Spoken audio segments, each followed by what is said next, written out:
This is Selma Schimmel for the Group Room at the Community Oncology Alliance meeting taking place in Las Vegas, and I'm joined now by Bobbi Buell, who is Principal in Charge of Practice Research and Reimbursement at On Point Oncology in Hudson, Ohio. Hello. Hello. I think we have to really drive home to people what it costs to run an oncology practice, and you go in for your treatment, but you don't really stop to think that it's the practice that has to advance basically all your drugs in good faith. Exactly. Yes. There's a thing that I call the oncologist death spiral.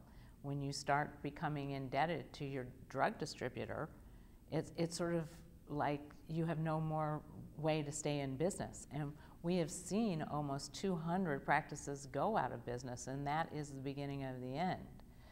So it's very important that people know it's very expensive to run an oncology practice.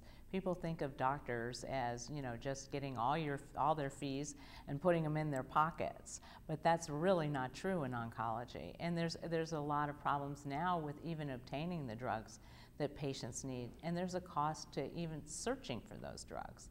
So it's very important that people do know that. Because when you think about some of the other practices, if you go, let's say, to a dermatologist, right, you know, his or her out of pocket, you know, they all have expenses, but they're not the volume. Right. You know, right. look at when you go to a clinical practice, you know, you go to the chemo room and you've got these patients lined up in a chair. I don't know if they're realizing, oh, well, my insurance will deal with it, but right now it's the doctor that's right. financing it. Right, and the longer your insurance takes to pay, and many of them take a long time to pay, particularly for expensive drugs. We're averaging, I think I'd have to look, but around 30 days for these branded expensive drugs. And the doctor, if he pays on day one, he's out of pocket for 30 days.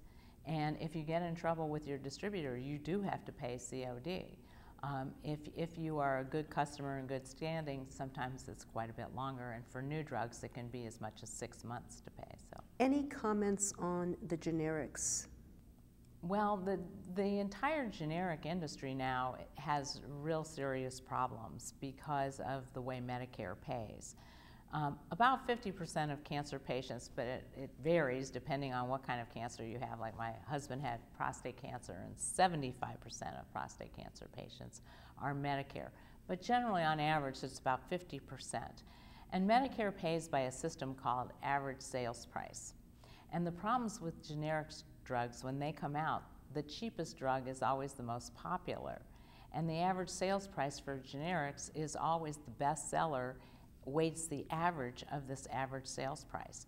So other producers can no longer afford, because Medicare is paying it a very low rate because of this averaging, people all flock to the low price leader, and other people can't stay in business. Well, if this low price leader all of a sudden has a manufacturing problem, there's no more entrants in the market, and therefore there's a drug shortage.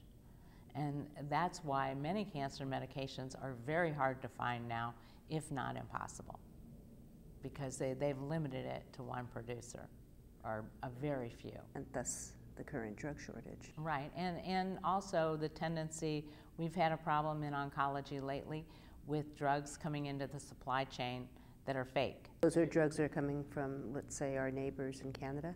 Oh, well, they're coming from who knows where. They somehow get in the supply chain, and people, you know, practices looking for low price will buy them either knowingly or not knowingly. And it's bad, because if those drugs get in the supply chain and you're a patient, you may be getting something that wasn't prescribed for you. Thank you. Bobbi Buell, Principal in Charge of Practice, Research, and Reimbursement for On Point Oncology in Hudson, Ohio. Thank you.